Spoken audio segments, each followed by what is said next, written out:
Assalamualaikum warahmatullahi wabarakatuh.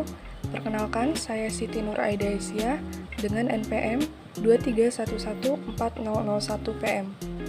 Di sini saya akan menjelaskan tentang kelelahan dan juga overtraining. Baik, mari mulai dari definisi kelelahan. Sebenarnya apa itu kelelahan? Nah, kelelahan ini merupakan menurunnya kapasitas kerja yang disebabkan oleh aktivitas kerja itu sendiri. Nah, kelelahan juga merupakan suatu hasil dari gaya hidup yang buruk dan juga bersifat sementara, namun terkait dengan penyembuhannya itu relatif lebih cepat. Selanjutnya, apa aja sih bentuk dari kelelahan itu?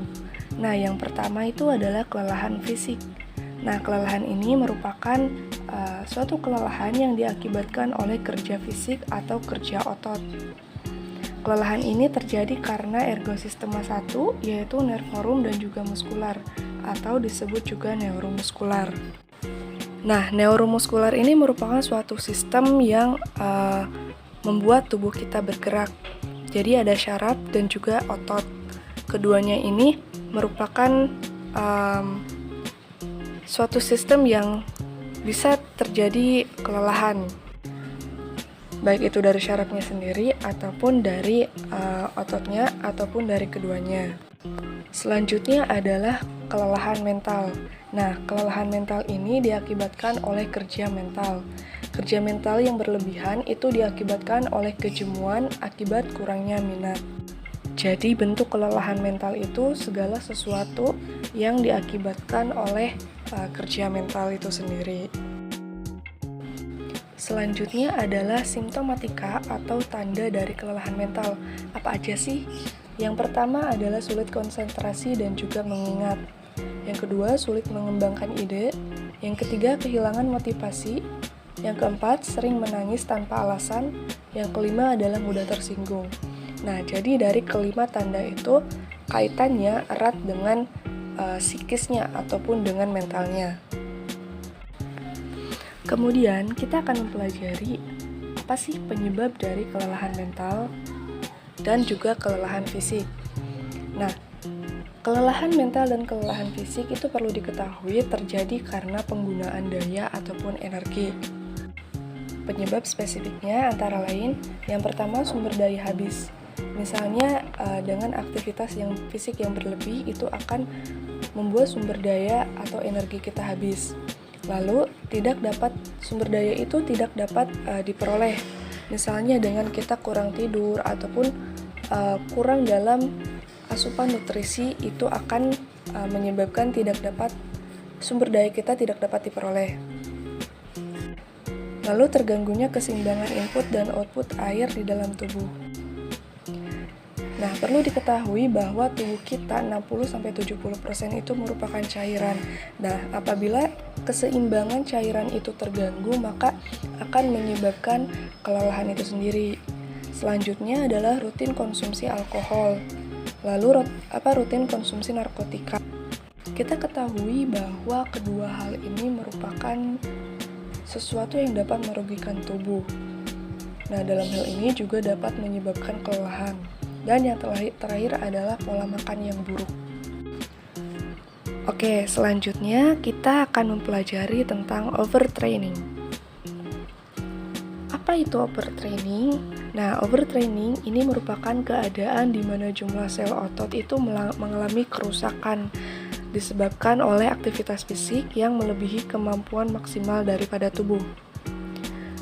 Nah, bentuk overtraining ini merupakan bentuk kronis dari kelelahan patologis dalam olahraga dan juga untuk penyembuhannya itu relatif lama dan juga recovery-nya itu juga lama. Nah, contoh olahraga yang rentan terkena overtraining yaitu olahraga kardiovaskular. Selanjutnya kita pahami tentang tanda dari overtraining. Yang pertama adalah kelelahan yang tinggi. Yang kedua, respon terhadap latihan yang tidak ekonomis dan tidak seimbang. Yang ketiga, pemulihan yang lambat. Yang keempat, masalah dalam proses olah daya dan juga hormonalnya. Selanjutnya adalah gejala dari overtraining. Gejala yang pertama yaitu insomnia dan juga sakit kepala. Yang kedua, sulitnya berkonsentrasi. Yang ketiga, menurunnya motivasi. Yang keempat, anoreksia ataupun mual. Kemudian nadi istirahat meningkat lebih dari 10 dan nadi standar terhadap latihan juga sangat meningkat. Kemudian adanya nyeri otot dan juga sendi dan tekanan darah yang menurun. Selanjutnya, apa sih yang menyebabkan overtraining itu? Ada 4 yang menjadi penyebab overtraining. Yang pertama adalah dari latihan itu sendiri. Volumenya, intensitasnya, kemudian kompleksitas latihan. Itu tidak sesuai dengan prinsip-prinsip latihan, sehingga menyebabkan terjadinya overtraining.